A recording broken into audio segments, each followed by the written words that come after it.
Umbral Informativo, la CAT en la noticia. Donde la Confederación Auténtica de Trabajadores, Dora Garrido y Aizar Argumedo los mantendremos informados sobre el quehacer sindical y laboral del país. La cita es los jueves a las 16 horas. ¿Dónde? Aquí, en Cadena Azul, la radio más fuerte de México.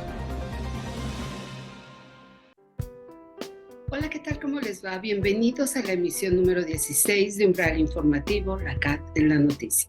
Los saluda Dora Garrido, quien durante los siguientes minutos los mantendrá informados sobre el acontecer laboral y sindical de nuestro país. Acompáñenos. Umbral Informativo, la CAT en la noticia. En opinión de... Y para ponernos en marcha, escuchemos al maestro Ricardo Espinosa López, secretario general de la Confederación Auténtica de Trabajadores, quien nos comenta sobre el tema de la profesionalización de cuadros sindicales. Pues en opinión de, seguimos con los temas de los sindicatos. Como ya hemos platicado, qué es un sindicato, cómo funciona, cómo se puede constituir y demás. Hoy los retos de la reforma laboral, valga la expresión, a toro pasado, después de haber agotado la instancia legal respecto a la legitimación de los contratos colectivos, y que aún queda todavía un poquito ahí de aquí a julio, pues no nos queda otra más que platicar cómo quedan los sindicatos, cómo quedan sus liderazgos después de estas legitimaciones. Vamos a seguir con las mismas prácticas, los líderes ya sean viejos, nuevos, jóvenes, preparados, con títulos, sin títulos, emanados de las bases, como sea, vamos a seguir teniendo la misma vida sindical. A mí me parece que no. A mí me parece que el sindicalismo se tiene que profesionalizar en todos los sentidos.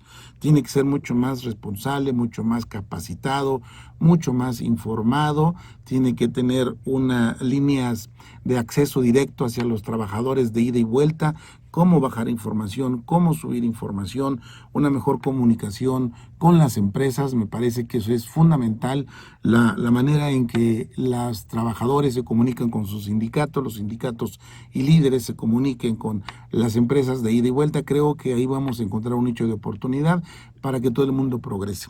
Los sindicatos, concretamente los dirigentes sindicales, que no se actualicen, que no se informen, que no transmitan adecuadamente a los trabajadores la información, el contenido de lo que quieren decir, así como aquellos que no tengan contacto directo con las bases trabajadoras, me parece que van a tener problemas muy pronto. También me parece que los líderes sindicales, lo más posible que surjan de las bases de manera muy natural, electos realmente por ese voto personal libre, directo y secreto por las mayorías, van a ser líderes más auténticos, mucho más compenetrados con las bases, pero también ellos tendrán que actualizarse, capacitarse y autolegitimarse, no solamente con el voto, sino con su preparación, su forma de conocer la ley federal del trabajo, el contrato colectivo, el reglamento interior, las comisiones de higiene y seguridad, etcétera, etcétera. Y todas estas instituciones jurídicas que un líder sindical debe conocer para poder administrar la relación laboral, para poder comunicarse y representar mucho mejor a los trabajadores. ¿Qué quiero decir con todo esto? No basta ser electo con el voto personal libre, directo y secreto, no basta ser popular para poder ser un excelente dirigente sindical. Hay que ser responsable, sí, pero también hay que prepararse técnicamente.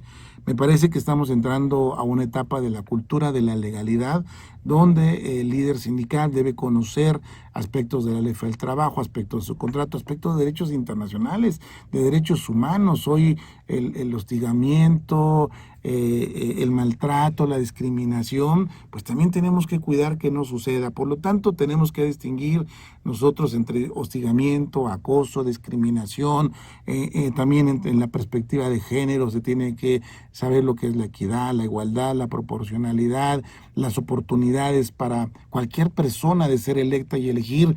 Me parece también que las reformas de la ley del trabajo, que van sumamente rápidas, en menos de un año y medio ha habido 10, 11 reformas que tienen todas ellas su importancia, su aplicabilidad, obliga a los líderes sindicales a prepararse a prepararse no solamente desde el punto de vista técnico, sino yo diría hasta jurídico, social, político, ¿por qué no?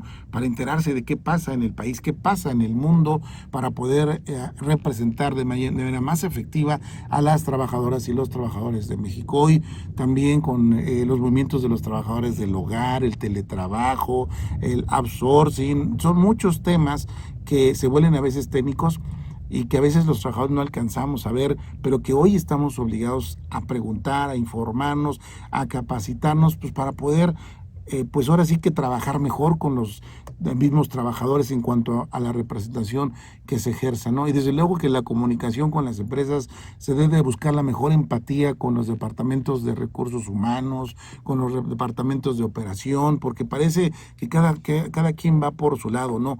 Me parece que en el terreno de la legalidad debe haber una integración en la operación, el recurso humano, con el trabajador, con las políticas de la empresa, con todas las actividades que conlleven y que tengan que ver con el trabajador directamente en la parte de seguridad y en la parte de salud para el trabajador. Así que a todos los líderes que me escuchan, que me ven, los invito, los exhorto a que profesionalicemos el liderazgo sindical, a que elevemos el nivel cultural, educativo y de comunicación, así como jurídico, con los trabajadores, porque me parece que ese es el camino para lograr una eficiencia y diría yo una eficacia en la aplicación e interpretación de los contratos colectivos de trabajo y en la búsqueda de mejoramiento de los derechos de los trabajadores y sobre todo en el desarrollo de vida de los trabajadores, de las trabajadoras y sus familias, que es el fin final. El fin final es que el trabajador esté bien, que la trabajadora esté bien, que su familia esté bien y que encuentren en lo que hacen, en lo que elaboran todos los días,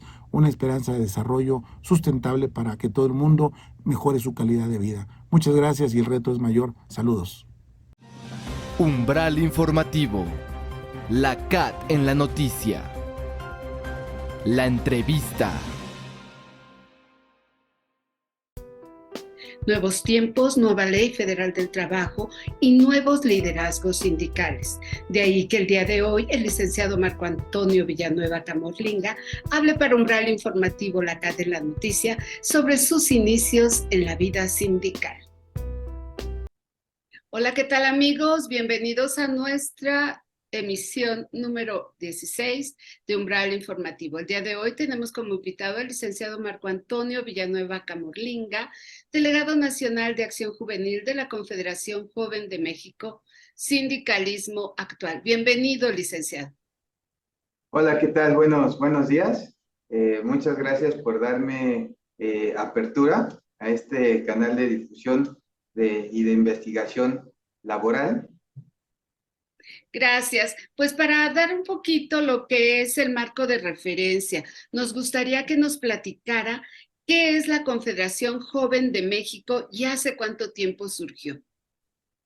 La Confederación Joven de México es una confederación que surgió hace 4 años, surgió con motivo de la reforma laboral y de querer incorporar o dar nueva voz y nueva representación en antítesis a las confederaciones de trabajadores tradicionales que tuvieron también en su juventud muchas virtudes, como por ejemplo la CRO, como fue la CTM, que fueron impulsoras de reformas laborales y todo eso, pero en muchos sentidos, pues consideramos que se han desconectado de alguna manera con las necesidades o con la realidad que viven muchas personas jóvenes o que se incorporan al mercado laboral y que ya no es compatible el horizonte laboral que tenían sus padres o sus abuelos al momento de comenzar a trabajar, y de muchas formas leoninas en las que ahora el trabajador busca y comienza una vida como trabajador. Entonces, de ahí es de donde nosotros surgimos hace 4 años. Nuestro secretario general es el señor Pepe del Olmo. Tenemos también página de internet. A lo largo de estos 4 años, nuestro trabajo ha sido implementar la reforma laboral, en concreto con las legitimaciones de contratos colectivos de trabajo, negociación colectiva, con certificados de representatividad, dar asesoría a trabajadores, y también tenemos algunos programas que hemos ido creando o aumentando o enriqueciendo en función de las necesidades que cada empresa tiene. Claro. Señor, a mí me gustaría que nos comentara cuáles son los trabajadores de los sectores productivos que ustedes representan. La mayoría nosotros representamos a trabajadores de todas las ramas de la industria y el comercio a nivel nacional. Y principalmente tenemos trabajadores en la industria automotriz. Tenemos en la industria automotriz, también trabajadores en la industria del textil, que es un área también luego muy competitiva, pero al mismo tiempo pues es un área, pues sí, conflictiva por todos los temas que se desarrollan en la empresa, y porque también con todos estos cambios que han existido, como la reforma laboral, con la reforma fiscal y los aumentos salariales, también ha sido un entorno desafiante para las propias empresas, porque muchas veces no saben cómo incorporarse a estos cambios que son bien intencionados, que han sido muchas empresas son bien intencionadas, pero sí fallan en otra cosa. Y también con los contratos, con la reforma laboral, se buscó eliminar los contratos de protección, los sindicatos blancos, y lo que quiero decir con lo que estoy diciendo es que muchas empresas se acostumbraron a lo largo de 2, 3 décadas a trabajar con un sindicato blanco, con un sindicato no representativo, y ha estado acostumbrado a ser quien hable, a ser la única voz de la empresa, la única voz que dé representación, que dé instrucciones, sin tener la parte del sindicato, que es una parte negociadora y una parte que, unida y conformada por trabajadores, se eleva para representar trabajadores. Entonces, ese ha sido un entorno muy desafiante, porque muchas empresas ya perdieron la costumbre y todo de trabajar con sindicatos, de tratar a trabajadores o de tener un contrato colectivo de trabajo, porque también el contrato colectivo de trabajo ayudó mucho a los trabajadores, porque muchos de ellos, por ejemplo, no recibían o no tenían su contrato individual de trabajo, que siempre se entiende, ¿no? A falta de contrato, pues son las condiciones que establece la Ley Federal del Trabajo, pero muchos de ellos pues o desconocían la ley, no tenían su contrato individual de trabajo, y con la reforma laboral, con las legitimaciones para la legitimación se debe entregar a cada trabajador su contrato colectivo de trabajo. Y allí viene que a cada uno se le entrega, se le explica en qué consiste su trabajo, cuáles van a ser sus salarios, las comisiones que son obligatorias por ley, y ahí es donde ya entra también todo ese tema, porque muchas veces no era o no estaba actualizado o no era compatible los contratos individuales de trabajo de la empresa y los contratos colectivos de trabajo. Entonces, esa parte es en la que ha consistido mi trabajo a lo largo de estos 4 años. Claro, Miguel, usted con esta situación, digamos, de tanta actividad que han tenido ahora, ¿cómo es que se ha podido integrar, por así decirlo, con los dirigentes sindicales de otras generaciones? Porque al final de cuentas, pues ustedes son colegas, por así mencionarlo, ¿no? ¿Cómo le hacen, existiendo una diferencia de edades tan grande, cómo le hacen para poder realizar el trabajo diario? Pues siempre nuestro trabajo, y siempre hemos considerado que sustancialmente, lo que es sustancial y esencial, es que todos estamos para trabajar, todos queremos ganar, todos esperamos el bienestar de la empresa, para que nosotros también estemos beneficiados siempre un tema que siempre conversé con todos los trabajadores es que entiendan que todos somos empresa, porque muchas veces me pasa, por ejemplo, en plantas, que hacen tinas, que trabajan con máquinas, soldan, todo este tipo de cosas. Muchas veces ellos dicen que la empresa, o sea, que la empresa son ellos y que ellos son otra cosa, ¿no? O sea, nosotros somos trabajadores y yo siempre digo, no, todos somos empresa, entiéndanse como empresa y entiendan que también si ustedes le hacen algún daño o perjudican a la empresa de forma injustificada e innecesaria, ustedes van a ser los principales y los primeros perjudicados de las cosas que ocurran. Entonces, y en ese marco, con personas que tienen 40, 50 años o que tienen niveles de antigüedad altas, que ya también es muy difícil encontrar un trabajador que tenga una antigüedad superior a los 7, a los 10 años o a los 15 años, es muy difícil encontrarlo ya.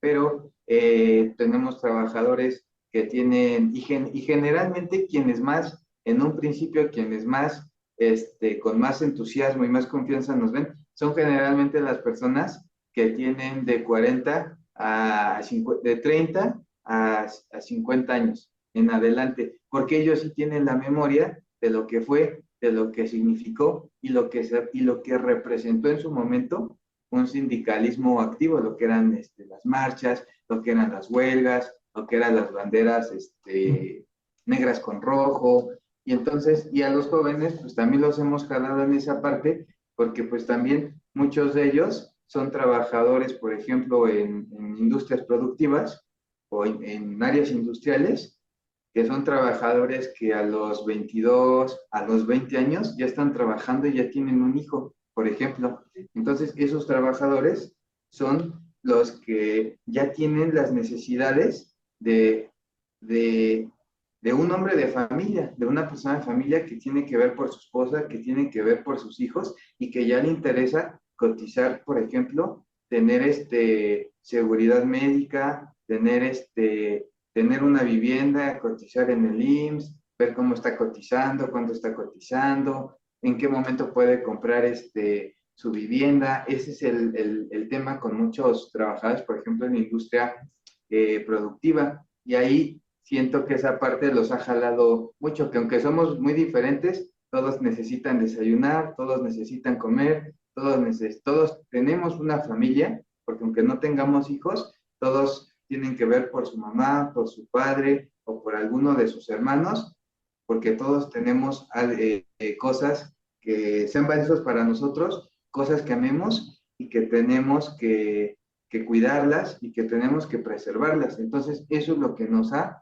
unido. A lo mejor diferimos en medios, en estrategias, pero sustancialmente todos queremos tener esa cobertura y ese respeto de la ley y la protección y la estabilidad en sus trabajos.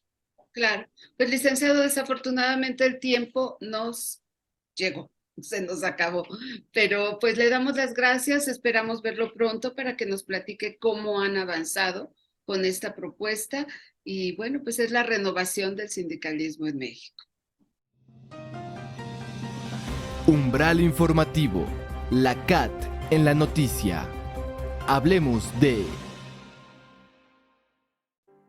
Con el fin de que los citadinos puedan disfrutar de un pedacito de la cultura de Yucatán, desde el pasado 12 de mayo y hasta el 21 de este mes, se instaló en el Zócalo de la Ciudad de México la Feria Yucatán Expone 2023. Déjame hablarte un poquito sobre el lugar donde nací. Tengo que dejar claras un par de cosas. Con el objetivo de fomentar la actividad productiva, se está realizando la exposición Yucatán Expone en la Ciudad de México, en la plancha del Zócalo capitalino.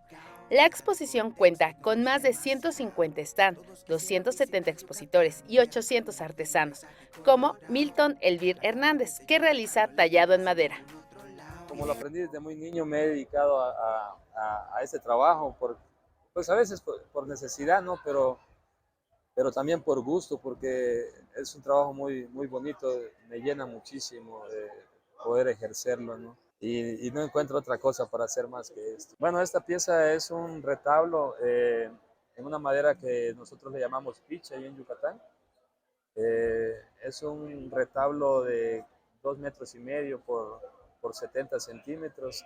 Estoy haciendo algo como tipo selva, con animales, con aves más que nada, tucanes y guacamayas.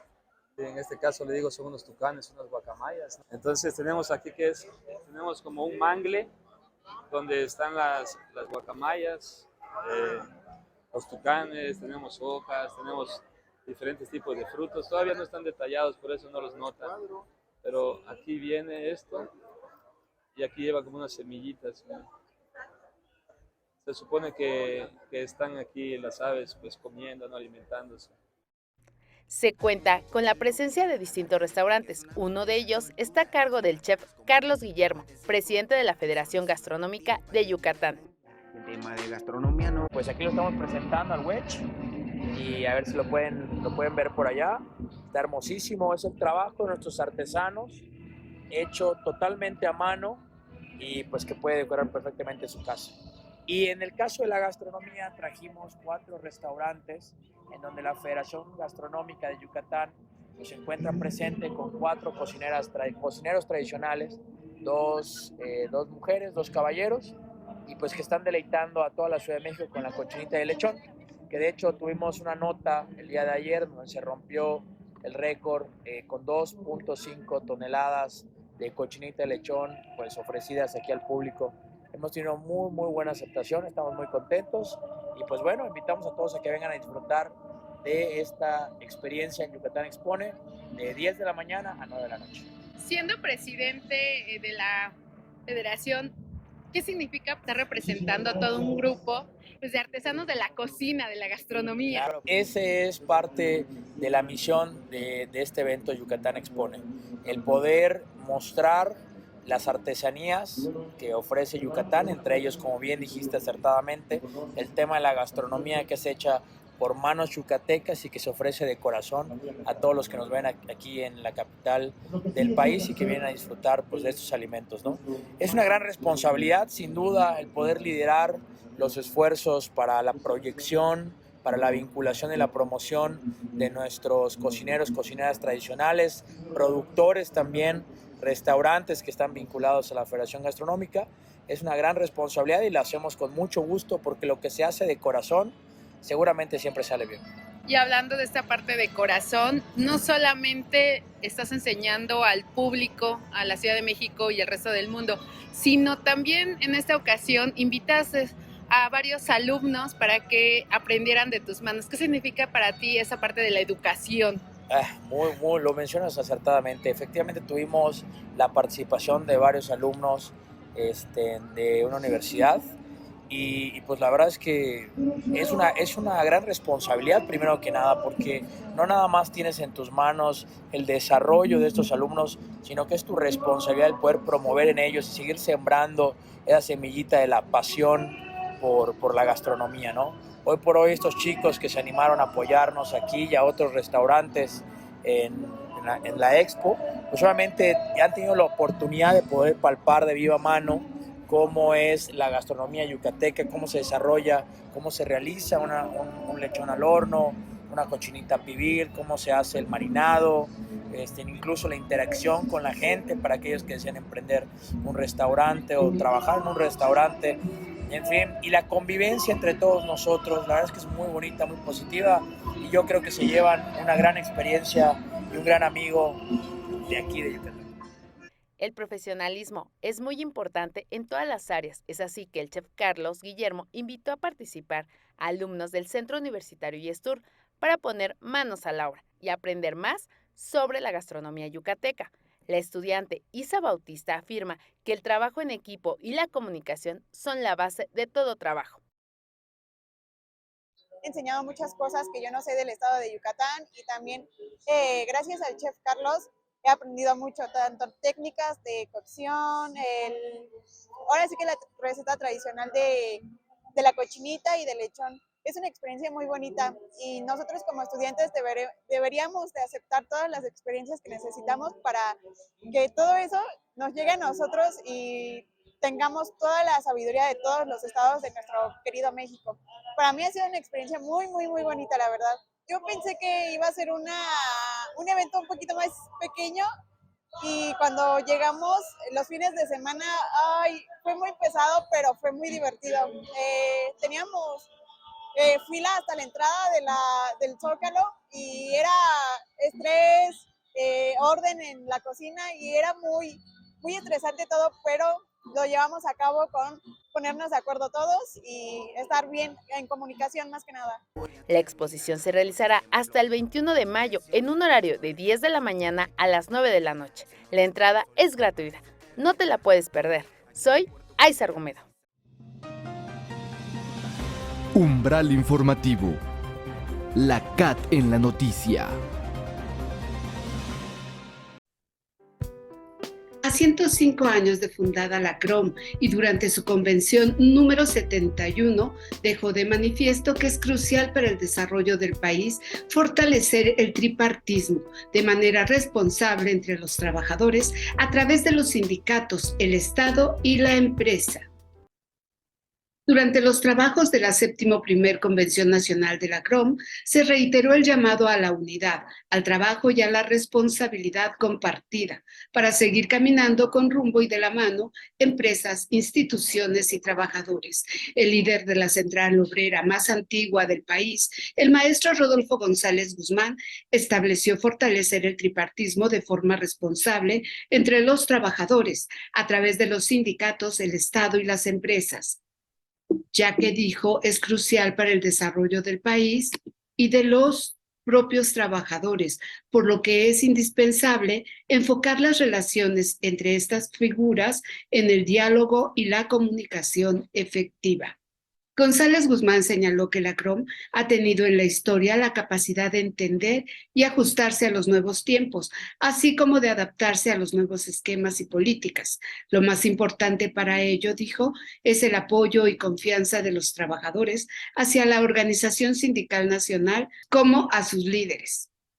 Muestra de ello, agregó, son los resultados obtenidos en los procesos para la legitimación de los contratos colectivos de trabajo y a la par de las dirigencias sindicales. En el evento, al que acudieron más de 1,000 delegados efectivos de todo el país, representando a la base laboral, se refrendó la premisa de atender a los trabajadores en todas sus necesidades y estos a atender sus obligaciones para su sindicato. En su momento, la secretaria del Trabajo, Luisa María Alcalde, reconoció a la Confederación y a su secretario general, Rodolfo González, por los 105 años de vida y por ser la confederación que abrió las puertas a la organización sindical en nuestro país. Su capacidad increíble de transformarse y de reinventarse para poder estar presente en los nuevos tiempos.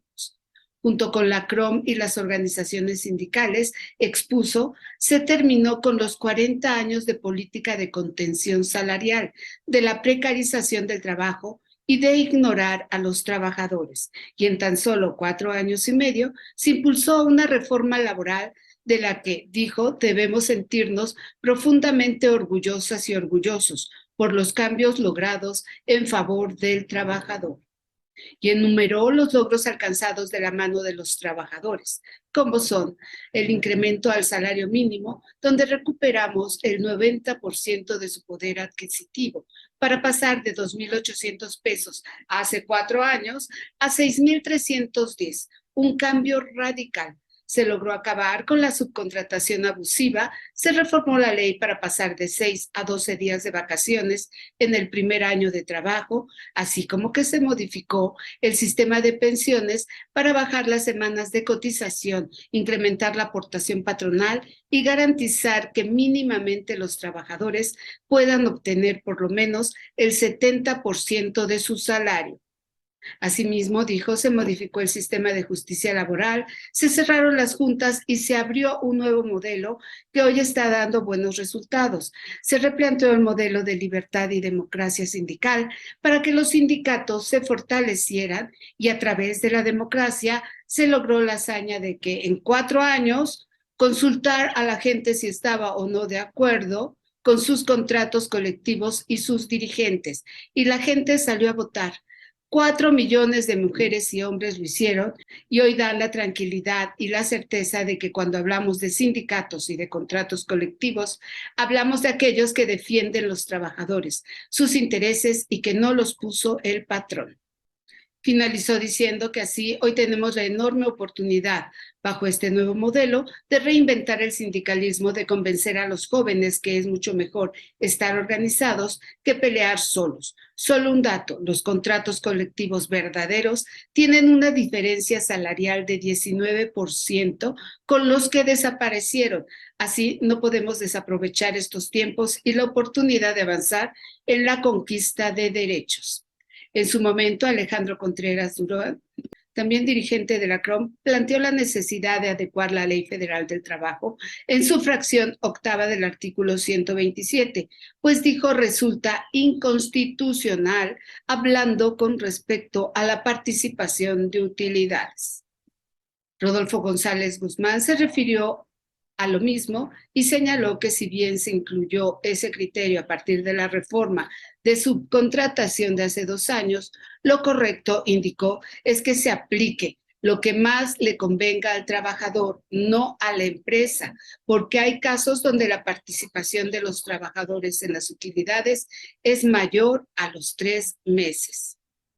Desde el año pasado, tras las modificaciones a la ley, las empresas deben optar por algunas de las siguientes formas: pagar 3 meses de salario o el promedio de las ganancias de los últimos 3 años, o bien repartir el 10% de las ganancias gravables que la compañía reportó en su declaración anual. Las empresas tienen como fecha límite el 30 de mayo.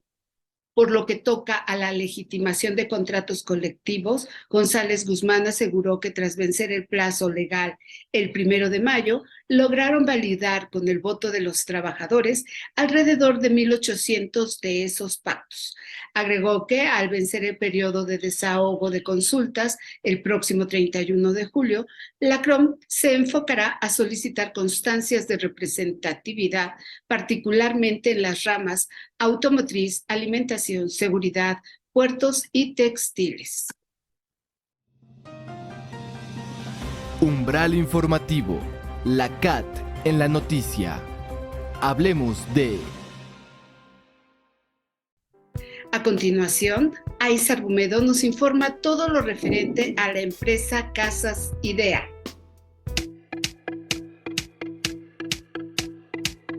Casa Ideas llega a México con la apertura de 3 tiendas. Actualmente se encuentran presentes en Chile con 40 tiendas, donde nace el concepto, en Perú con 23 tiendas, Colombia con 13 y Bolivia con 6. En la apertura de las tiendas en México, Mauricio Rousseau, cofundador de Casas Ideas, menciona que se trata de una empresa que diseña sus productos y así los puede vender a un precio más económico. El mix de productos, se van a dar cuenta que el producto está desarrollado por nosotros, la etiqueta está desarrollada, el embalaje está desarrollado. Es todo hecho de alguna manera por el departamento de diseño que tiene Casa Idea. Entonces, Casa Idea es una empresa de diseño inserta en el retail. Es distinto a una empresa de retail que tenga cosas de diseño, porque nos interesa entrar a muchos hogares y no solamente a personas que tengan buen poder económico. Nos interesa que la belleza es para todos. Nosotros lo tenemos como no un eslogan, pero la misión de Casa Ideas tiene que ver con la democratización del diseño. Y de esa forma nosotros queremos penetrar el mercado mexicano. Una preocupación especial para la empresa es cuidar a los empleados. El valor del servicio. Generalmente la gente asocia el servicio al público. No, para nosotros el servicio es hacia adentro. O sea, cómo nosotros le estamos dando servicio a nuestros colaboradores, siempre pensando en ellos primero. O sea, si es que nosotros le damos un buen servicio a los colaboradores, nosotros tenemos que ser, en ese sentido, tremendamente coherentes. Si yo les exijo a los colaboradores que le den un buen servicio a nuestros clientes, nosotros tenemos que darle un buen servicio como compañía a ellos primero. Ese es uno de los valores. El otro valor que tenemos tiene que ver con la diversidad. El valor de la diversidad es tremendamente importante, porque nosotros tenemos que aprender de los otros. O sea, no es que nosotros queramos a través de la diversidad que todos sean iguales, al contrario, aprender de cada uno de ellos, ya sea en su religión, en su nacionalidad, en su sexo, etc. Siempre la diversidad genera mucha creatividad, porque uno aprende mucho. No quiere decir que los clientes no sean importantes, pero para nosotros como compañía, nuestras personas. Si nosotros queremos trascender como compañía, uno trasciende a través de las personas. No es puro tener el capital de trabajo para poder llegar lejos. No. Las personas tienen que proyectarse dentro de la compañía. Pueden sentir que van a crecer dentro de la compañía, que pueden optar a mejores posiciones dentro de la compañía. A eso yo le llamo la chimenea. La chimenea que va, tirando gente hacia arriba a mejores posiciones, capacitándose, pudiendo estar en distintos países. Hoy día, acá en México, estuvieron de Chile, de Perú y de Colombia aproximadamente 35 personas viviendo casi 2 meses para hacer realidad lo que ustedes ven acá. Así que, maravilloso. Para nosotros, tan importante, nosotros tenemos un canal de denuncia. Este canal de denuncia, que puede venir por acoso sexual, acoso laboral, etc., es un canal que no funciona por dentro de la compañía, funciona por fuera de la compañía, porque no queremos que hayan poderes fácticos que limiten a las personas de dar el comentario como corresponde. No solamente eso, pueden ser anónimas. Los trabajadores anónimamente pueden hacer su reclamo. Pueden mandar fotos, pueden mandar películas, todo paralelo, y llega a un comité de ética. Y ese comité de ética está metido el presidente del directorio y no está metido en ninguna área que sea gerente general de algún país. Atraviesa directamente hasta arriba, porque a nosotros lo que nos interesa es que los líderes, de alguna manera, no sean castigadores. A nosotros nos interesan los líderes que enseñan a pescar. Ese es un buen líder, ¿ya? Que de alguna forma fomenta el aprendizaje. O sea, cuando uno de alguna forma quiere generar autoridad, la autoridad tiene que ver a través del servicio. Y el servicio tiene que ver con la entrega. Y esta compañía tiene misión, tiene valores, y hace que realmente sea una compañía linda. Y las compañías lindas tienen gente bonita que trabaja dentro. O sea, nosotros en Chile tenemos 1.300 trabajadores, Perú hay 500. El trato digno para nosotros es fundamental. Y si hay algún jefe que está maltratando, lo vamos a llamar, vamos a hablar con él, y si es necesario lo vamos a cambiar. Porque nadie viene a maltratar a nuestros equipos. Nadie. Casa Ideas tiene como objetivo alegrar y dar solución a las diferentes necesidades de las personas en su vida cotidiana, con una oferta de 4,000 productos. Ángel Alberde Lozada, director general de Gigante Grupo Inmobiliario, afirma que con la apertura de estas tiendas en la Ciudad de México se están generando más de 30 empleos por tienda. Estamos generando mucho empleo, estamos generando 30 empleos por tiendas, más toda la gente que tenemos ya de respaldo en la oficina. En un principio tenemos un plan de aperturas este año entre unas 7 y unas 9 unidades. En la Ciudad de México, en Guadalajara y en San Luis Potosí. Compromiso de Casa Ideas y de Grupo Gigante por hacer inversiones importantes en México, generar empleo. Gente en México es muy amable, muy alegre, muy simpática, y pues es gente que se entrega siempre hacia el cliente, ¿no? Nos desvivimos los mexicanos por hacer sentir bien a los clientes, y creo que eso es algo que van a encontrar en Casa Ideas. Nuestros uniformes son sustentables, como la mayoría de los productos que venden, y bueno, pues es uno de los valores y principios de Casa Ideas Chile, y es algo que pues estamos nosotros también implementando aquí en México. Las 3 primeras tiendas se encuentran en Villana Comercial, Parque Delta y Gran Terraza Cuapa, todas en la Ciudad de México. Soy Aiza Argumedo. Sígueme en Facebook, Twitter, TikTok e Instagram. Umbral informativo. La CAT en la noticia. La entrevista. Sobre la reciente reforma a la ley de presupuesto que presentó la actual administración gubernamental, el licenciado Iván Navarro nos comenta. Hola, ¿qué tal, amigos? Pues les presentamos el día de hoy a nuestro entrevistado, el licenciado Iván Manuel Navarro Morales, secretario general de la Federación de Asociaciones Obreras y director del Centro de Asesoría y Defensoría en Seguridad Social de los Trabajadores, CENDET. Bienvenido, licenciado, qué gusto verle. Muchas gracias, Dora. Un honor estar aquí con ustedes, igual que siempre. Gracias. Y bueno, pues hay un tema que está inquietando mucho, sobre todo al sector de la población, de los pensionados, de los jubilados. Nos gustaría que nos comentara ¿Cuál es el objetivo de la propuesta de la ley de presupuesto que presentó el gobierno federal? Claro. Mira, Dora, lo que va a estar en discusión en los próximos meses va a ser de alguna manera de dónde van a obtener los recursos el gobierno para poder cubrir con sus responsabilidades o con los compromisos que ellos adquirieron. Y no es algo atípico con este gobierno, ha pasado con todos los gobiernos también anteriores, que siempre cuando hay un tema de que no alcanzan los recursos o que no hay dinero, pues siempre es el recurso de las pensiones o el fondo que está previsto para poder cumplir con las obligaciones que se tienen para cubrir jubilaciones y pensiones, muy particular las pensiones del Seguro Social. Pero yo, en mi punto de vista, no habría de alguna manera forma de preocuparse, hablo como derechohabientes, porque de fin de cuentas el recurso que está acumulado en los estados de cuenta de Afore, que se llaman cesantía, vejez y cuota social, ese dinero está en un portafolio de inversiones y los recursos que tienen para poder pagar las pensiones, sobre todo las de ley 73. Entonces, lo que sí, y digo que no hay necesidad de estar tan alarmados en este tema, es porque la ley del Seguro Social y la ley del SAR contemplan esta posibilidad del gobierno y en este caso de las administradoras que puedan manejar estos recursos para cumplir con sus obligaciones. Y por ley, sobre todo en el caso de las pensiones otorgadas por régimen 73, están obligados a cubrir con esa obligación.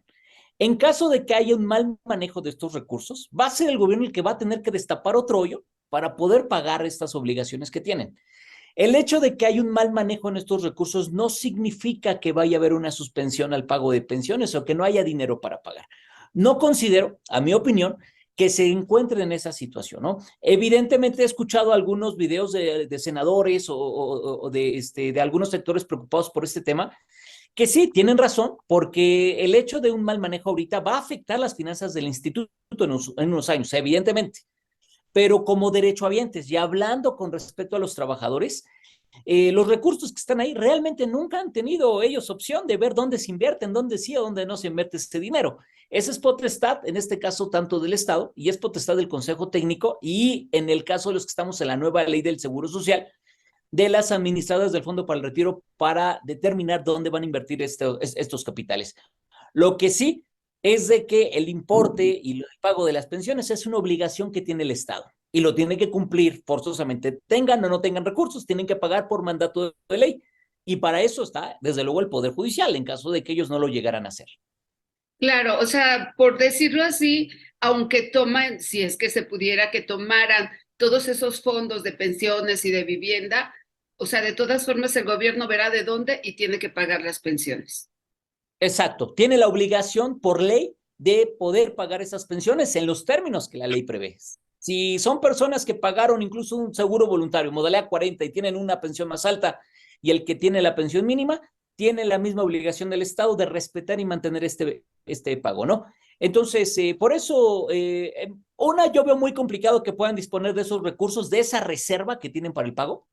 Y dos, en el caso de los derechohabientes y de los trabajadores, no hay mucho de qué preocuparse. Me refiero porque la obligación ahí está y esa obligación no se puede hacer a un lado. La tienen que cumplir a pie de la letra. Lo que sí está ocurriendo es en los litigios, el IMSS cada vez es más duro para pagar pensiones. Cada vez pone más trabas para pagar pensiones, pone condiciones fuera del margen de la ley para evitar el pago de sus responsables. Eso es un hecho.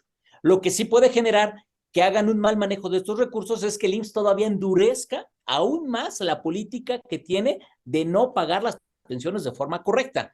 De un análisis que nosotros hacemos en la Federación, de cada 10 resoluciones de pensión, 7, promedio 7 al menos del muestreo que nosotros tenemos, están mal calculadas. Entonces, y la inmensa mayoría de estas pensiones están mal calculadas porque no están pagadas conforme a derecho. Algo que nosotros hemos insistido y hemos peleado y hemos litigado y ya hemos ganado varias sentencias es la obligación del Seguro Social de pagar las pensiones cuando menos con un salario mínimo. Es ilógico, es ilegal, atenta contra el sentido de justicia social el hecho de que el IMSS esté pagando pensiones de 3,000 y 4,000 pesos de pensión al mes. Atenta contra la dignidad humana, atenta contra el mínimo vital. Sin embargo, el Seguro Social lo sigue haciendo. Y es de preocuparse que el Seguro Social, teniendo esa reserva, tenga esas políticas de pagar pensiones muy chicas. Ahora bien, Si hay un mal manejo, que desde luego sí tendríamos que poner mucha atención de lo que van a hacer, pues el Seguro Social va a querer cerrar más la puerta, pero legalmente tienen la obligación de pagar. Eso es un hecho, y no importa que también estén pensionados por Ley 97. Quiero recordar, Dora, aprovechando el espacio, que los trabajadores que se pensionaron por Ley 1997, sistemas de Afores, en caso de que no les alcance el dinero para autopagarse la pensión, porque en el sistema de Ley 97 así se determina, para autopagarse la pensión, si no alcanza, el que tiene que entrar al quite para el pago es el Seguro Social. Entonces, si la aseguradora le alcanza o no le alcanza el dinero, de fin de cuentas la obligación vuelve a regresar al Estado de garantizar el pago de estas pensiones mínimas garantizadas. Claro, entonces hace unos días veíamos que pensionados se habían manifestado afuera de las oficinas del Seguro Social, precisamente pidiendo que se blindaran sus pensiones. ¿Esto se puede hacer o ya están blindadas? Mira, a mi punto de vista, la ley las tiene blindadas. La ley, pero también, te soy muy honesto, la ley siempre ha sido muy bonita, ¿no? Pero la realidad a veces es muy diferente. He tenido comunicación con la gente que está en este tipo de marchas y que está manifestándose con su derecho legítimo de hacerlo. Y el principal problema que tienen ellos es que las pensiones las están pagando con UMAS, cuando la UMA fue creada para efectos de temas fiscales. Y el salario mínimo es la base con la que deben de pagar las pensiones porque emana de un derecho laboral y fue creado para dar la protección al trabajador. Ese es el primero. El segundo punto de las manifestaciones que existen respecto al Seguro Social es de que no les están regresando a los jubilados del Seguro Social la subcuenta denominada cesantía, vejez y cuota social. Ellos, hablo de los trabajadores del Seguro Social. Los trabajadores del Seguro Social tienen un doble carácter en cuestión al IMSS. Son derechohabientes, pero también el Seguro Social es su patrón. Y ellos tienen un régimen de jubilaciones y pensiones que es un logro que tienen, un logro sindical, de que el Seguro Social les pague a ellos una jubilación, el cual no es necesario el dinero de Afore para pagar las jubilaciones, porque es un acuerdo entre el sindicato y el Seguro Social. Sin embargo, la tremenda corte, la Suprema Corte, por denominarla así, ha determinado que es legal que se lleven esos recursos y que no se les entreguen a los jubilados.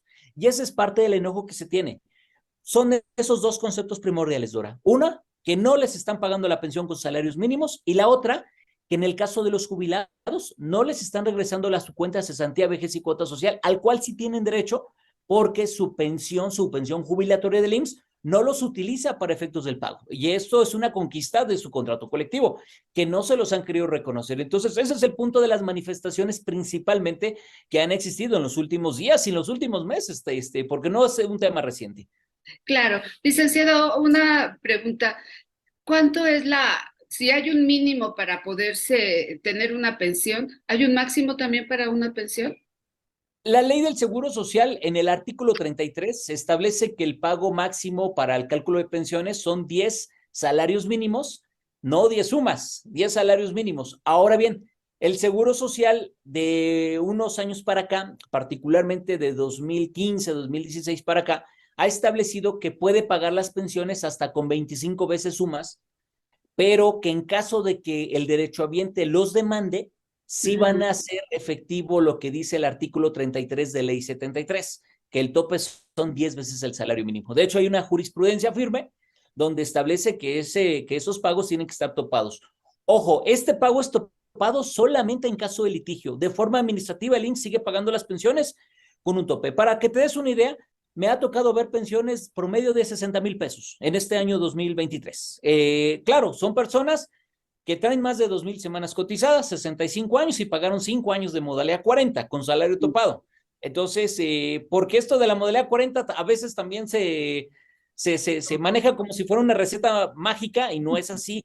No a todos les conviene pagar modalidad 40, hay que dejarlo claro, hay que hacer previo un estudio y valorar cuándo sí, cuándo no les conviene. Ni todos tienen el derecho a pagar modalidad 40. Lo que ha ocasionado que haya mucha desinformación, mucho litigio y que de alguna manera alguna gente abuse en ese sentido. Pues, licenciado, muchísimas gracias por su tiempo. Lo esperamos próximamente para que nos dé ya una evaluación de reparto de utilidades. Con todo gusto, Dora. Muchas gracias, y a nuestros cibernautas y radioescuchas les recordamos que continuamos. No se vayan. Gracias. Umbral Informativo. La CAT en la noticia.